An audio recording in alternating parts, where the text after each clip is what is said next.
Welcome to Draglist Live, where we get to bench race with the world's top drag racers. The biggest deal by far is the Connie Coletta deal with Mac Tools. That's been going on now for 25 years. On the marketing side, I really started marketing back in the 80s.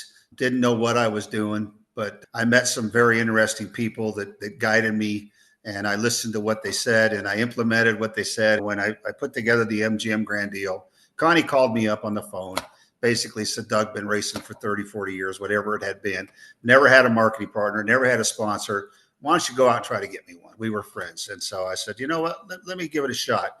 You can bring all the alcohol you want out there. And obviously they sell it at the track, and they don't sell cigarettes or anything like that out there, obviously. Oh my gosh. I bought Joe Amato's team. We were going racing, and at the 11th hour, it just fell apart. So I ended up piecing it out. So I took Nitrofish over and ran it, and it was by far the biggest thing in drag racing as far as souvenirs and decals and stuff. Within 2 hours, we had a contract signed, and that's how the Z-Max deal came together. Wow. The return on their investment was phenomenal because we put a hospitality program together to where we invited local distributors of the Kendall Motor Oil product would bring out their people that bought their product, their consumers, and it was a win situation for many years. No one knows the sponsorship business better than Doug. That was the very first junior drag race in the world. Wow. There was nobody even thought about it. So I got in that dragster and I staged up against Perdome and I beat him. Doug was lighter than a snake. A damn snake. I told him that I had Big Daddy Don Garlitz wanting to drive a dragster next week, and we have no marketing partners on the car, no sponsorships. And he says, what do you need?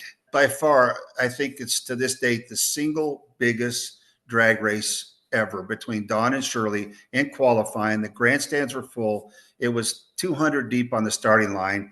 And the rest is pretty much history. Big Daddy Don Garlitz, 4.72 at 303.37 miles an hour right there. I had to go to look at the drag list to remember.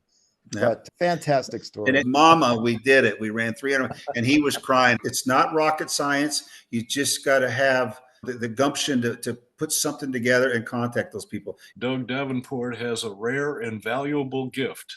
He smells money and knows how to get it legally. Yeah, someone's got to be behind the scenes, and there's so many unsung heroes in the sport, but the guy who brings the money and makes the deals, that's pretty huge. Yeah. I remember John Force coming into my skateboard shop when I was 18 years old saying, hey, Doug, can you sponsor me this weekend for $250 for the entrance fee for Orange County Raceway? He flipped, and he was in the cage, and he rolled, and guess what? He walked away from it. Water at 63 miles an hour has the same shore hardness as concrete. If you're going to be in drag racing, it's the place to be. My goal is to try to bring in more money to the NHRA, especially the teams, and get those grandstands packed again. I don't need anybody's money. I don't do this for money. I do it for the passion of the sport. I firmly believe that I can sit in any meeting with any Fortune 500 company in this country, and there's not a question I can't answer about drag racing. Marketing partners will come to the races, and they really know nothing about the races. They're thrown into the fire.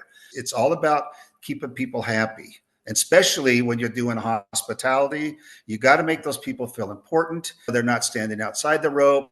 They're not out in the 100 degrees weather. They're drinking a cool bottle of water or having a nice sandwich. The driver is the key component in anything we do out there. He's the key. And I don't know one snobbish driver out there. They're all pretty good guys. Yeah. They're amazing. Reach out, guys, and I'll help you any way I can. I told Wayne, I said, we closed at 10 o'clock, but I said, if the bar's doing $7,500 an hour, let's just keep it open, and I'm just going to pay you extra. And we stayed many times till 1 o'clock. He doesn't require money to do it. You can get money for other people. Now, I've known a couple of people like that in my life, and he's definitely one of them. It takes a very special person to do that.